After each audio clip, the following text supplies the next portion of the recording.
സുചേട്ടാ നമസ്കാരം. നമസ്കാരം.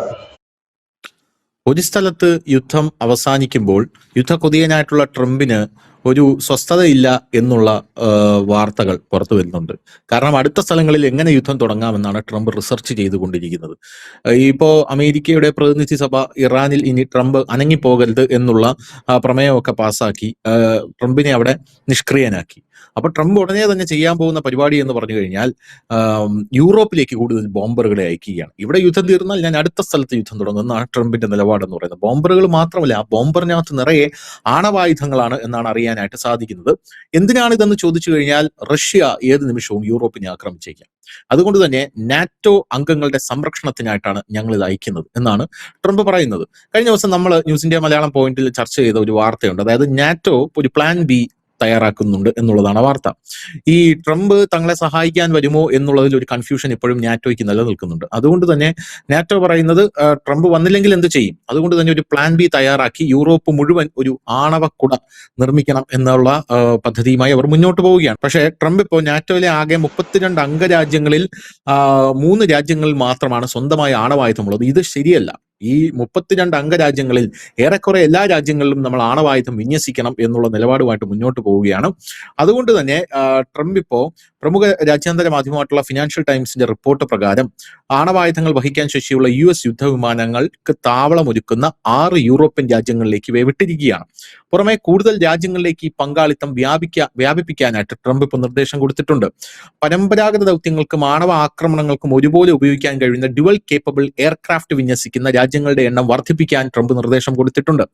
നിലവിലുള്ള ആണവ പങ്കാളിത്ത കരാറുകൾ വിപുലീകരിക്കുന്നതുമായി ബന്ധപ്പെട്ട അന്തിമ തീരുമാനം ഉടൻ ട്രംപ് എടുക്കണം എന്ന് ഇപ്പൊ യൂറോപ്യൻ രാജ്യങ്ങൾ മുറവിളി കൂട്ടുന്നുണ്ട്. പക്ഷെ അത് ട്രംപ് എടുക്കുമോ ഇല്ലയോ എന്നുള്ള കാര്യത്തിൽ നമുക്ക് യാതൊരുവിധ നിശ്ചയവുമില്ല. ട്രംപ് ആണവ ആയുധങ്ങൾ അയക്കുന്ന രാജ്യങ്ങളിൽ മുൻപന്തിയിലുള്ളത് ബാൾട്ടിക് രാജ്യങ്ങളാണ്. പോളണ്ടും ബാൾട്ടിക് രാജ്യങ്ങളുമാണ്. റഷ്യയുമായുള്ള അതിർത്തി പങ്കിടുന്നതോ അതിനോട് അടുത്ത് നിൽക്കുന്നതോ ആയ നാറ്റോയുടെ കിഴക്കൻ അതിർത്തിയിലെ രാജ്യങ്ങളിലേക്കാണ് US യുദ്ധവിമാനങ്ങൾ താവളമൊരുക്കാനുള്ള സജീവ താല്പര്യം ട്രംപ് പ്രകടിപ്പിച്ച് അങ്ങോട്ടേക്ക് ഇപ്പോൾ അത് അയച്ചിരിക്കുന്നത് എന്നുള്ള റിപ്പോർട്ടുകൾ പുറത്തു വരുന്നു. അതായത് റഷ്യ ആക്രമിക്കുകയാണെങ്കിൽ ഒരു തരത്തിലും ഇനി വിട്ടുവീഴ്ച ഇല്ല, ഇനി റഷ്യയുടെ കളിയൊന്നും നടക്കില്ല എന്ന് അമേരിക്ക തന്നെ മുൻകൈ എടുത്ത് രംഗത്തിറങ്ങുന്ന ഒരു കാഴ്ചയാണോ കാണാനായിട്ട് സാധിക്കുന്നത്. ഇതുകൊണ്ട് റഷ്യയുടെ ആക്രമണത്തെ ചെറുത്ത് നിൽക്കാനായിട്ട് സാധിക്കുമോ? എന്ത് തോന്നുന്നു ചേട്ടാ? ഇന്നലെ ഒരു വാർത്ത വന്നു, ഒരു പക്ഷെ പ്രേക്ഷകർ ആരെങ്കിലും അത് ശ്രദ്ധിച്ചിട്ടുണ്ടെങ്കിൽ കണ്ടു കാണുമായിരിക്കും. ലോകത്ത് നോർത്ത് കൊറിയ എന്ന് പറയുന്ന രാജ്യത്തെ അറ്റാക്ക് നമ്മൾ ന്യൂസ് ഇന്ത്യ അത് കൊടുത്തിരുന്നു. തൊട്ട് കഴിഞ്ഞാൽ ലോകം ഭസ്മമാകും, ലോകത്തെ മുഴുവൻ നശിപ്പിക്കാനുള്ള പവർ നോർത്ത് കൊറിയക്കുണ്ട്. ഇത് തന്നെയാണ് റഷ്യയുടെയും. കാരണം ലോകത്തെല്ലായിടത്തും ആണവായുധങ്ങൾ അന്തർവാഹിനികൾ അടക്കം വിന്യസിച്ച് നിൽക്കുന്ന ഒരു രാജ്യമാണ്. അവർക്ക് ഒരു തട്ടുകേട് പറ്റിയാൽ, അതായത് അവര് നശിക്കുന്നു എന്ന് കണ്ടു കഴിഞ്ഞാൽ ലോകത്തിന്റെ പകുതി കൂടുതൽ ഭാഗങ്ങൾ നശിപ്പിക്കാൻ അവർക്ക് കഴിയും. ഇതിന്റെ മറ്റൊരു പതിപ്പിലേക്കാണ് ഇപ്പോൾ അമേരിക്ക നീങ്ങുന്നത്. നമുക്കറിയാം, ലോകത്ത് 8-9 രാജ്യങ്ങളാണ് ആണവ ആയുധങ്ങളുള്ള രാജ്യം എന്ന് പറയുന്നത്. അതിൽ തന്നെ 5 രാജ്യങ്ങൾ മാത്രമാണ് UN ഔദ്യോഗികമായി സ്ഥിരീകരിച്ചിട്ടുള്ളത്. അതിൽ ഇന്ത്യയില്ല. കാരണം ഒരു ഉടമ്പടിയുണ്ട്, ഈ ആണവ ആയുധ നിർവ്യാപന കരാർ എന്ന് പറയുന്ന കരാർ. ആ കരാറിൽ ഇന്ത്യയും പാകിസ്ഥാനും ഒപ്പിട്ടിട്ടില്ല. അപ്പം അമേരിക്കയുണ്ട്, റഷ്യയുണ്ട്, ഫ്രാൻസ് ഉണ്ട്, ചൈനയുണ്ട്, UK ഉണ്ട്, അതുപോലെ തന്നെ ഇന്ത്യ ഉണ്ട്, പാകിസ്ഥാനുണ്ട്, ഇസ്രയേലുണ്ട്. പക്ഷെ ഇസ്രയേലിന്റെ സ്ഥിരീകരണമൊന്നുമില്ല. പക്ഷെ ഇസ്രയേലും ആ ലിസ്റ്റിലുണ്ട്. നോർത്ത് കൊറിയ ഉണ്ട്. ഇവരൊക്കെ ആണവായുധങ്ങൾ പരീക്ഷിച്ചിട്ട് ആണവായുധ ലിസ്റ്റിലുള്ള രാജ്യങ്ങളാണ്. അപ്പൊ ഇത്രയും രാജ്യങ്ങൾ, ഇത് കൂടുതലുള്ള രാജ്യങ്ങൾ ഉണ്ടാകാം. ഇത് അങ്ങനെ വെളിപ്പെടുന്നില്ല എന്ന് മാത്രമേ ഉള്ളൂ. കാരണം ഇത് കൂടുതലുള്ള രാജ്യങ്ങൾ ഉണ്ടാകാമെന്ന് നമ്മൾ പറയാൻ കാര്യം, ഒരുപക്ഷെ അവർ ആണവ പരീക്ഷണം നടത്തിയില്ലെങ്കിലും ആണവ ആയുധമുള്ള നോർത്ത് കൊറിയ പോലുള്ള രാജ്യങ്ങൾ അത്തരമൊരെണ്ണം മറ്റൊരാൾക്ക് വിറ്റുകൂടായികയില്ല.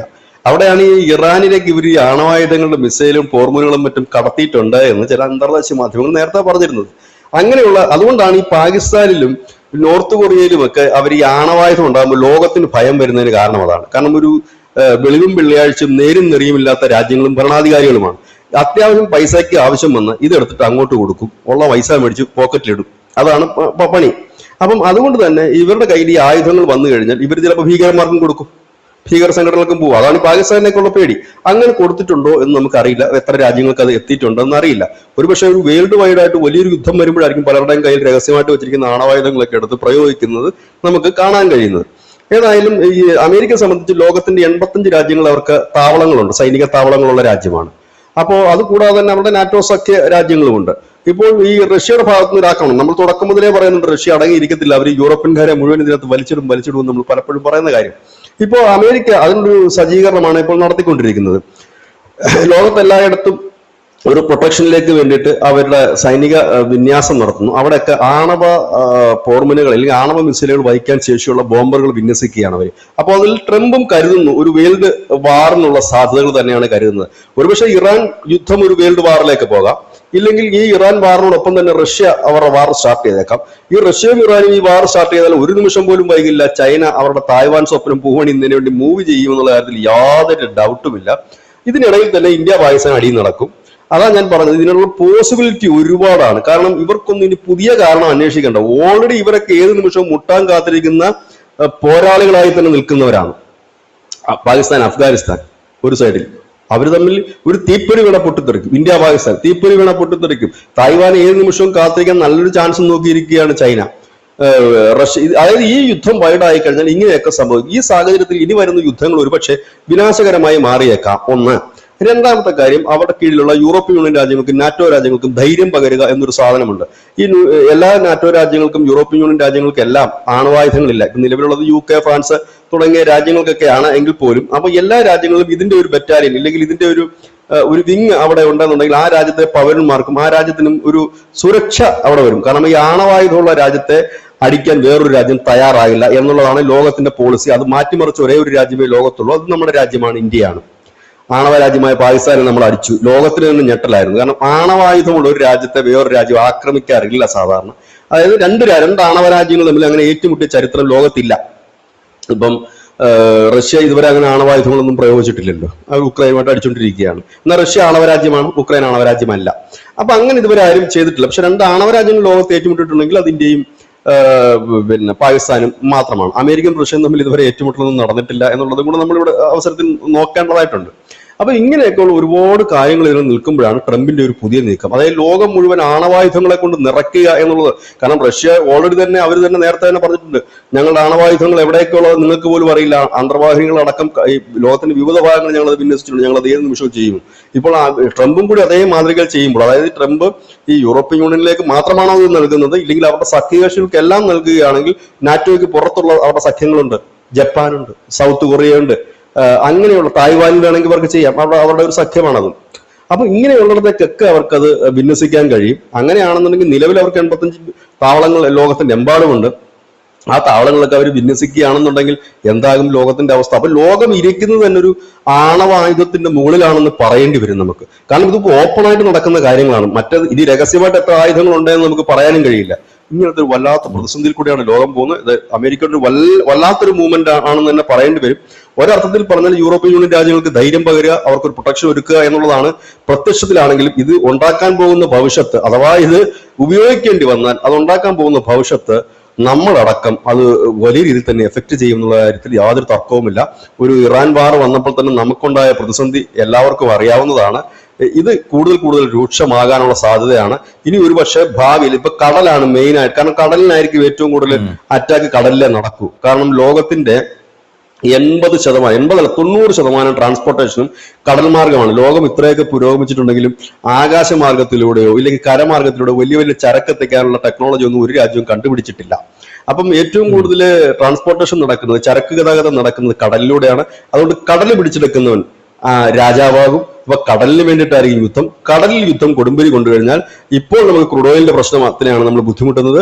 ഇനി വരാൻ പോകുന്ന ബുദ്ധിമുട്ട് ഏതാണെന്ന് ഭക്ഷ്യ എണ്ണയിൽ ബുദ്ധിമുട്ട് വരും. ഇത് പ്രധാനമന്ത്രി നരേന്ദ്രമോദി വർഷങ്ങളായിട്ട് പറയുന്ന കാര്യമാണ്. ഭക്ഷ്യ എണ്ണ ഇറക്കുമതി ചെയ്യുന്ന ഭക്ഷ്യ എണ്ണ നിങ്ങൾ കുറയ്ക്കണം. അതിനദ്ദേഹം ഇപ്പൊ അദ്ദേഹത്തിന് പറയാൻ പറ്റും, ഇവിടെ നാളെ ഇതുവഴി ഇത് കൊണ്ടുവരാൻ പറ്റത്തില്ല, നിങ്ങൾക്ക് കഞ്ഞുപിടി വിട്ടു എന്ന് പറയാൻ കഴിയില്ല. അദ്ദേഹം അതിന് നിങ്ങൾക്ക് അസുഖങ്ങൾ മറ്റൊക്കെ കുറയ്ക്കാണ്ട് എണ്ണ ഉപയോഗം കുറയ്ക്കണമെന്ന് അദ്ദേഹം പറയുന്നുണ്ട്. പ്രത്യേകിച്ച് ഇപ്പൊ ഈ അടുത്ത റീസെന്റ് എനിക്ക് തോന്നുന്നു 2-3 മാസം മുമ്പ് അദ്ദേഹം സ്ട്രിക്റ്റ് ആയിട്ട് തന്നെ പറഞ്ഞു, നിങ്ങൾ പുറത്തുനിന്നുള്ള ഈ ഭക്ഷ്യ എണ്ണ നിർത്തുക, തദ്ദേശീയമായിട്ടുള്ള സാധനങ്ങളൊക്കെ നിങ്ങൾ ഉപയോഗിച്ച് തുടങ്ങുമെന്ന് പറയുന്നതിന്റെ കാരണം ഇത് തന്നെയാണ്. കാരണം ഇങ്ങനെയൊക്കെ ഉള്ള ഒരുപാട് സാധനം നമുക്ക് കപ്പൽ മാർഗം എത്താനുള്ള കാര്യങ്ങളാണ്. ഇതൊക്കെ ഒരു സുപ്രഭാതം നിന്ന് പോവാം. ക്രൂഡ് ഇല്ലെങ്കിൽ ചിലപ്പോൾ ഒരു പക്ഷേ നമുക്ക് വലിയ ടെൻഷനൊന്നും ഉണ്ടാകില്ല, ഇത്രയ്ക്ക് ബുദ്ധിമുട്ടേ നമുക്ക് വരൂ. പക്ഷെ നേരെ മറിച്ച് ഈ ഭക്ഷ്യ എണ്ണ ഇല്ലെന്നുണ്ടെങ്കിൽ വലിയ ബുദ്ധിമുട്ടായിരിക്കും. നമ്മുടെ അടുക്കളകളിൽ അത് ഉണ്ടാക്കാൻ പോകുന്ന ഒരു വിപ്ലവം എന്തായിരിക്കും എന്ന് മനുഷ്യന് ഊഹിച്ചു നോക്കാൻ പറ്റില്ല. മീൻ വറക്കാനായിട്ട് നമ്മൾ ഉപയോഗിച്ചുകൊണ്ടിരിക്കുന്ന ഓയിൽ നമുക്ക് കിട്ടിയില്ലെന്നുണ്ടെങ്കിൽ എന്തായിരിക്കും അവസ്ഥ? അതൊന്ന് ആലോചിച്ച് നോക്കൂ. അപ്പം ഇതിനകത്തോടൊക്കെ അത് വരും. അതുകൊണ്ടാണ് നമ്മൾ പറയുന്നത് എല്ലാം ഇതൊക്കെ ഒരു പ്രധാനമന്ത്രിക്ക് അങ്ങനെ ഓപ്പൺ ആയിട്ട് ഒരു പക്ഷെ പറയാൻ കഴിയില്ല. കാരണം നാളുകളിൽ വരാൻ സാധ്യതയുള്ളതാണ്. കാരണം കടൽ പ്രക്ഷുബ്ധമായാൽ, കടലിൽ ഇതൊക്കെ സംഘർഷം വന്നു കഴിഞ്ഞാൽ അതുവഴിയുള്ള എല്ലാ ഷിപ്പിങ്ങും തീരും. അല്ലാതെ അത് ക്രൂഡ് ഓയിൽ മാത്രം തെരഞ്ഞെടുത്ത് അവർക്ക് ആക്രമിക്കാൻ പറ്റില്ലല്ലോ. ക്രൂഡ് ഓയിൽ ടാങ്കർ ഏതാ നോക്കിയിട്ട് അടിക്കാൻ പറ്റത്തില്ല. അപ്പൊ എല്ലാം താറുമാറാണ്. കപ്പൽ ചാലുകൾ മുഴുവൻ അടച്ചിടേണ്ട ഒരു സാഹചര്യം വരും. ഇപ്പോൾ നമ്മൾ കണ്ടിട്ടില്ലേ, ഈ വിമാനത്തിന്റെ എയർപോർട്ട് അടച്ചിട്ടു, ഇല്ലെങ്കിൽ അവരുടെ വ്യോമപാത അടച്ചിട്ടു എന്ന് പറഞ്ഞ കപ്പൽ പാതകളൊക്കെ അടച്ചിടുന്ന ഒരു സാഹചര്യത്തിലേക്ക് നീങ്ങിയേക്കാം.